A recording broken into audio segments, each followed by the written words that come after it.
Good day, everyone. I am Catherine Salinas, RCP. My topic is all about the scope of guidance and counseling in community, family, administration, and peers. Guidance and counseling is a process of helping an individual become fully aware of his or herself and the ways in which he is responding to the influence of his/her environment. Counseling is a generic term for any of professional counseling that treats dysfunction occurring within a group of related people. This term describes a preventive system of counseling that works to combat psychological impairment through the improvement and development of community support. A community is defined as a group of interacting individuals who share a commonality. This commonality can be anything from location of residence to career interests, but a community counselor will use this common characteristic to counsel groups of people. The community that individuals function within can have a significant influence on their identity and connection to others. A community counselor can work with groups of people experiencing an increased amount of psychological distress to help determine and address the source of the disturbance. Such interventions are used in communities which are poor and unsupported to improve mental health resources. Dysfunctional environments can lead individuals to develop social and psychological impairments. Vulnerable and marginalized populations such as children, minorities, or individuals of a low socioeconomic status are disproportionately at risk of experiencing psychological impairments. Through the holistic treatment of a community, counselor can help elevate mental health issues on a large scale. Community counseling provides leadership for creating better access to mental health services. Through the analysis of individual interviews, John Bowler and Burton Nolan revealed that many students report a need and desire for community counseling programs. To meet these needs, community counseling continues to expand its reach. Community counselors can work in a variety of settings such as private practice, mental health centers, rehabilitation facilities, or prisons. Regardless of the setting, a community counselor's job is to work with individuals to develop appropriate mental processing and provide preventive services to the community. Preventive efforts can be made by providing access to community-based organization or educational programs. Community counselors need to be strong leaders who can make these direct and indirect services available for their clients. Models in community counseling: the respectful model and the marginalized community model. The respectful model is a holistic approach of understanding a community and its associated issues. This form of counseling can be done individually or in groups across all ages and genders. The model is based on a 10-letter acronym designed to highlight factors that influence community dynamics.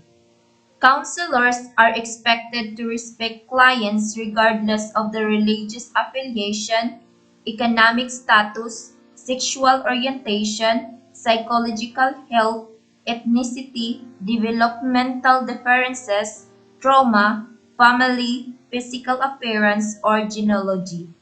This inclusive and holistic approach to community counseling allows for an appreciation of environmental influence on mental health. Second is the marginalized community model. Annabel Manzanilla Manalo and Fermin Manalo developed a community-based counseling approach to help marginalized groups overcome mental health problems that result from inequality and discrimination.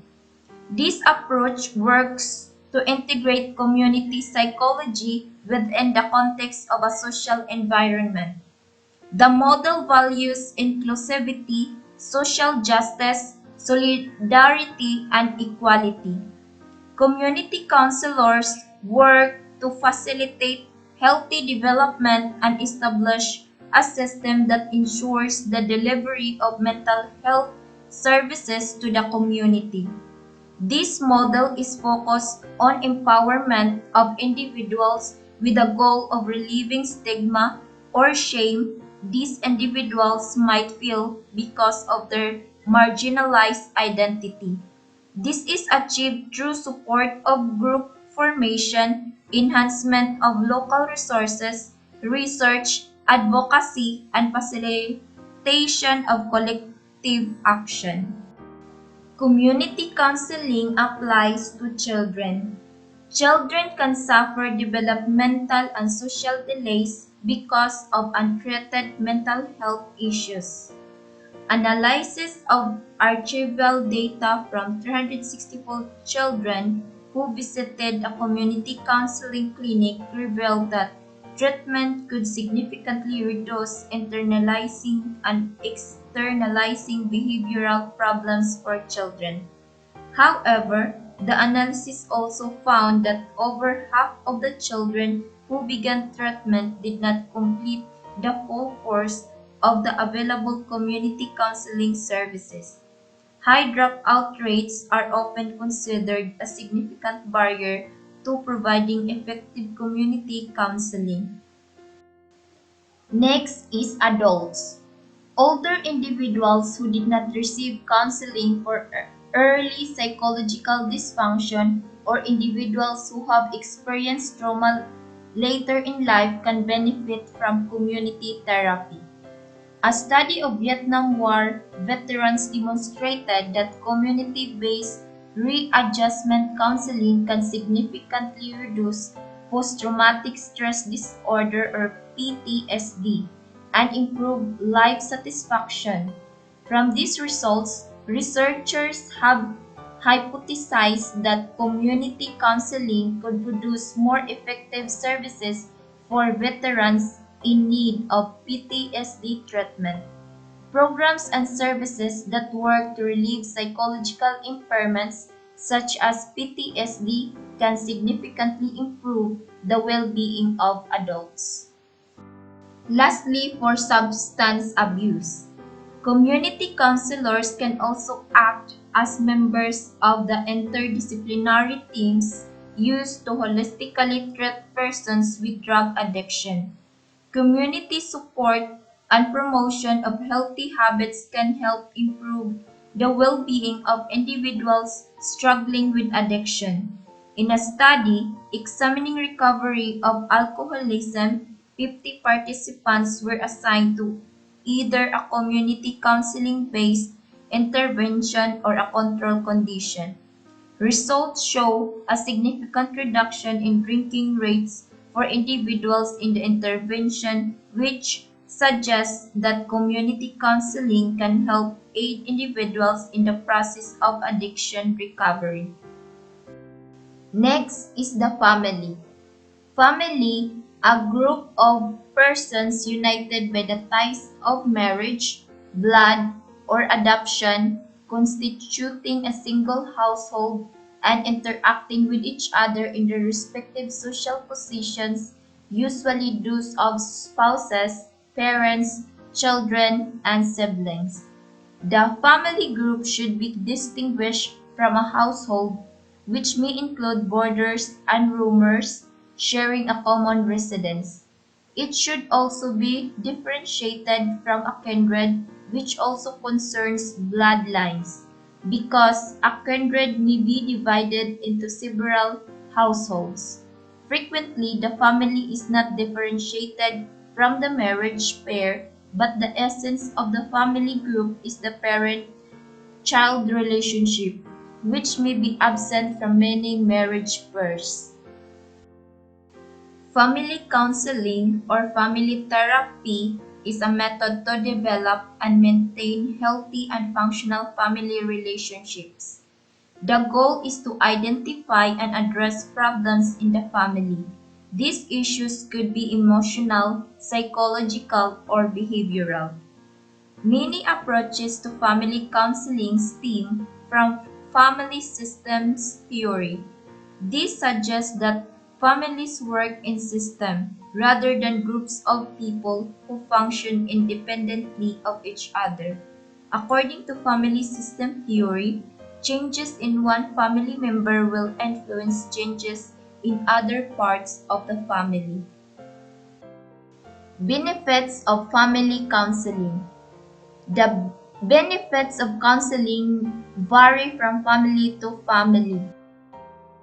This includes developing healthy boundaries, improving communication, defining someone's role within the family, improving family dynamics and relationships, providing strength and coping tools for family members, addressing dysfunctional interactions, and improving the family's problem-solving abilities.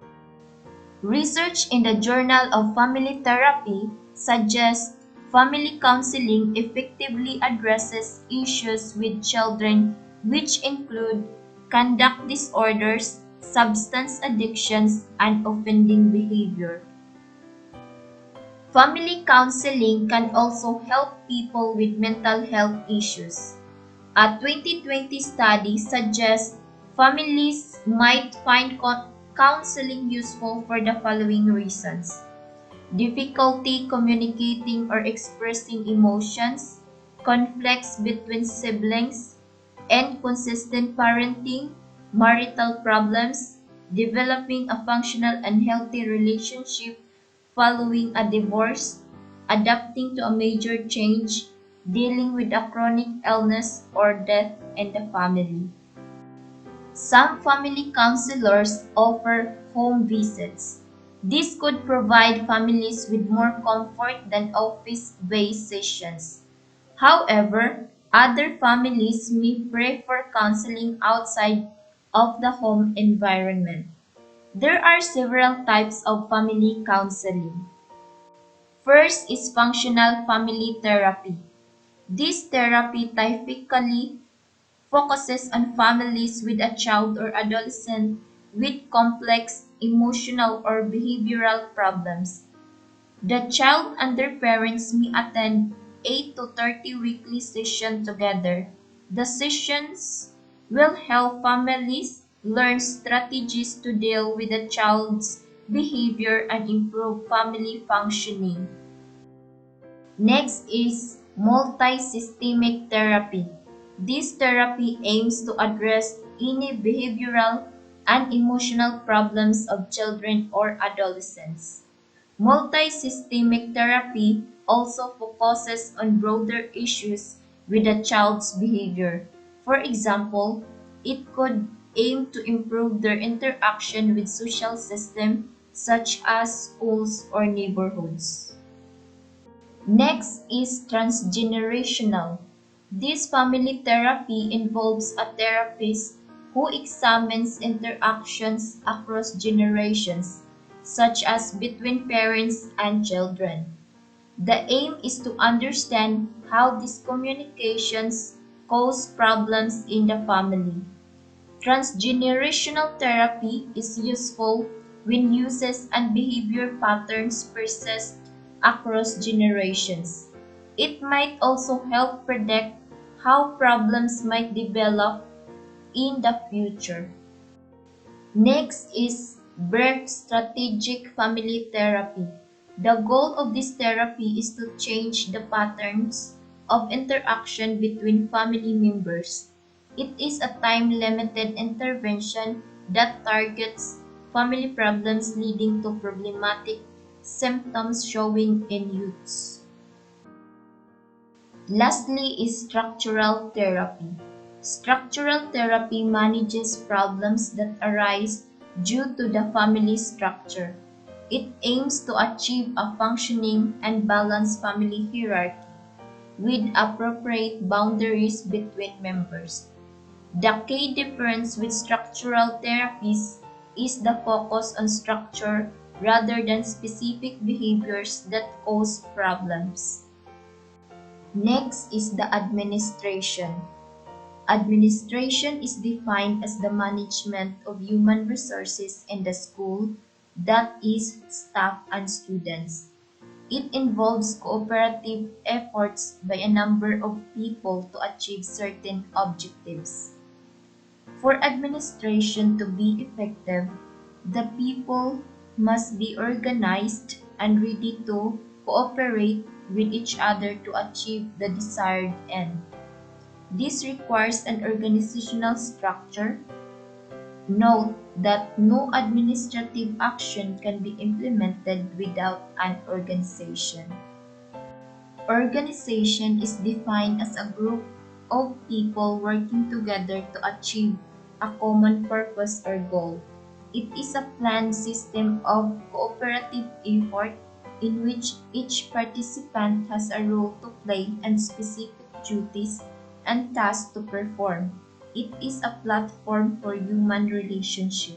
Administration implies responsibility and authority. A process it seeks to manage situations by which people of different skills, interests, and abilities focus their efforts to achieve the goals of an enterprise. According to Arthur G. Jones, the focus of guidance is the individual, not the problem. Its purpose is to promote the growth of the individual in self-direction. It does not solve problems for the individuals but helps to solve them. Arthur G. Jones believes that guidance is not something that can be separated from the general life of the school, nor it is something that can be located only in some particular of the school. It should be a part of every school activity, and some form of guidance is the duty and responsibility of every teacher in the school system. It is a function that is shared by all and therefore should be organized and administered effectively. According to Gilbert Wren, coordination means not only the placing of students' personal services under a personal director, but the appropriate staff relationship between other services and other departments of the institution. Principles of organization and administration of guidance. First, the guidance service should arise out of the interests, needs, and purposes of the students in the school which it serves.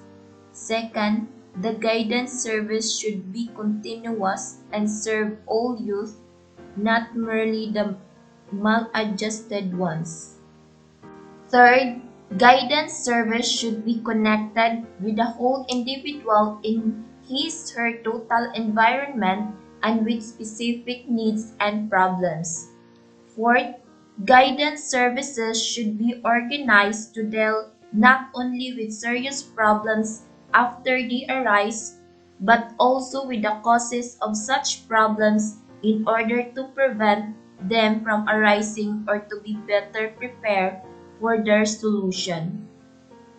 Fifth, it should provide for all phases of students' problems and student study.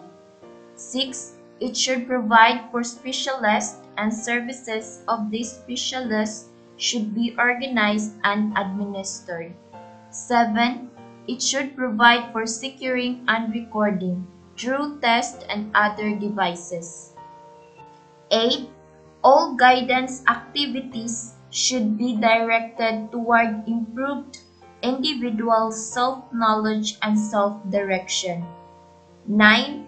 A functional guidance program should be an integral part of the total school program and be vitally related to home, community, and other out-of-school experiences of students.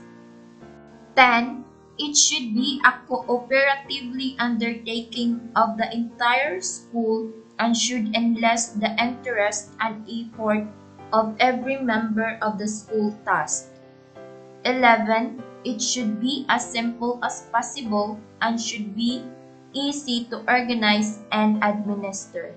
Lastly, it should provide for leadership and for coordination of all agencies of school and the community for a long-term guidance of youth. The administration and the guidance program. The guidance service or a guidance program will function effectively and successfully if there is a plan or an organizational setup, whether it is simple or complex. There must be a provision for assigning responsibility for carrying out the guidance program, and the one responsible to organize or develop such program is the administrator. Hence, the superintendent of a school system, the principal of an elementary or high school, or the president of a college is the administrative head of its guidance program. In smaller schools, the administrator may need to assume counseling duties as well. In larger schools and in post-high school institutions, the details of administering guidance services usually are delegated to qualified members of the staff. The administrators, they are the key persons in the development or improvement of the guidance program in the school. Their support and administrative leadership are very important to the success of the whole program. Fundamental responsibilities of an administrator in respect to the guidance program. First, knowledge and acceptance of the basic philosophy and principles of effective guidance services. Second, leadership of the organization of the services. Third, encouragement of a guidance-pointed attitude among the members of the entire staff by means of one or another form of in-service education. 4. Selection and assignment of qualified guidance personnel. 5. Direct or indirect supervision of guidance activities. 6. Provision within budgetary limitations for space, equipment, and materials needed to implement the program. Lastly, activation of periodic appraisal of the program effectiveness. The basis for administrative decision of guidance. First, the administrator must be in an idea person. 2. The administrator must be an idea receiver. 3. The administrator must be a coordinator of purposes. 4. The administrator must be a coordinator of role definition. 5. The administrator must seek understanding of and support for the guidance program. And lastly, the administrator must be a counselor, a mediator of differences of opinion, an expert in human relations. Essential functions of an administrator. 1. He/she arranges the schedule to allow times for guidance activities by providing time on school days for all guidance function. 2. He/she designates a well-qualified teacher as a head counselor. 3. He/she organizes and supervises the guidance program. He/she gives support to the head counselor in developing and improving the guidance program. 4. She or he encourages and assists guidance workers to secure professional training for all the staff's members. 5. She or he provides an adequate cumulative record system materials and supplies. She or he sees to it that there is a private room for the counselor to interview students without interruption or interference. Lastly, she or he assigns definite guidance responsibilities to staff members such as testing, counseling, etc. She or he selects the teachers best qualified to serve in each functional guidance area. The qualities of a good administrator. First, she or he must have a clear concept of the meaning, philosophy, and significance of guidance. Second, she or he must have a knowledge of the goals and characteristic of a good guidance program. Third, she or he must know the basic assumptions of guidance services. Fourth, she or he must be guided by a definite, sound, workable educational philosophy. Fifth, he or she must remember that the guidance program cannot be built up but on paper and then forgotten. Sixth, she or he must be a good leader and understand as well as know how to bring together the school and the community. 7. She or he must be able to foster the social life of the school or encourage the activities of school organizations, clubs, and athletics. Lastly, in a student personal program, she or he should recognize four closely related factors of the program, namely student personnel leadership, participation of all staff members, services of special consultants and experts, and lastly, an involving curriculum with flexibility in scheduling students' needs as revealed by a functioning broad program of student personnel service. Next is peers.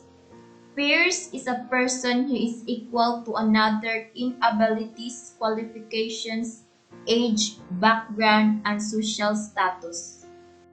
Peer counseling is a helping process that involves one-on-one interaction or interaction between members of a group who have several things in common. In an academic setting, it usually refers to students helping their fellow students. It is a way of relating, responding, and helping people, aimed at exploring thoughts, feelings, issues, and concerns with the hope of reaching a clear understanding and make informed decisions. As a student, you may have several stressors in lives. This may include but not be limited to academic stress, pressure to choose your careers, peer pressure, relationship problems, body image issues, substance abuse, and addiction. It may not be possible for everyone to approach a professional counselor with ease due to various reasons, including unavailability and the stigma associated with asking for help. In such cases, a peer counselor can help you or your friends with several issues such as conflict resolution, building confidence and self-esteem, academic difficulties, exam stress, adjustment issues with teachers and other students, issues adjusting to hostel life, raging, bullying, and many more. Approaching a peer counselor in several cases is effective because the other person is able to understand and relate to your issues.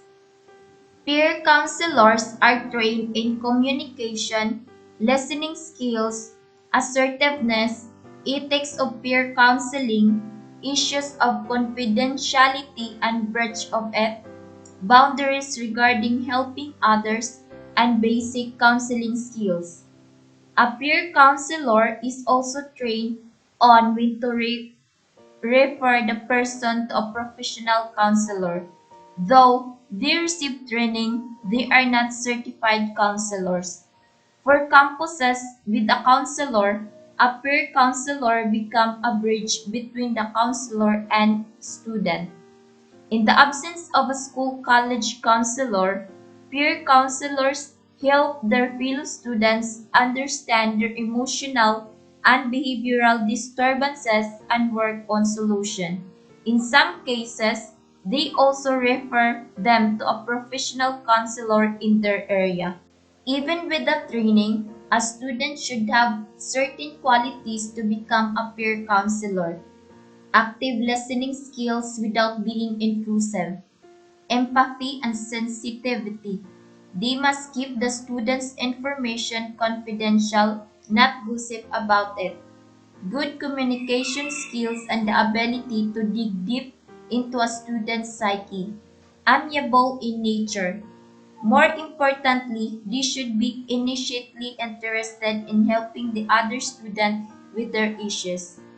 Peer counselor also conduct awareness campaigns in their respective schools, colleges on mental health issues, address stigma and discrimination, myths about mental illnesses, and so on.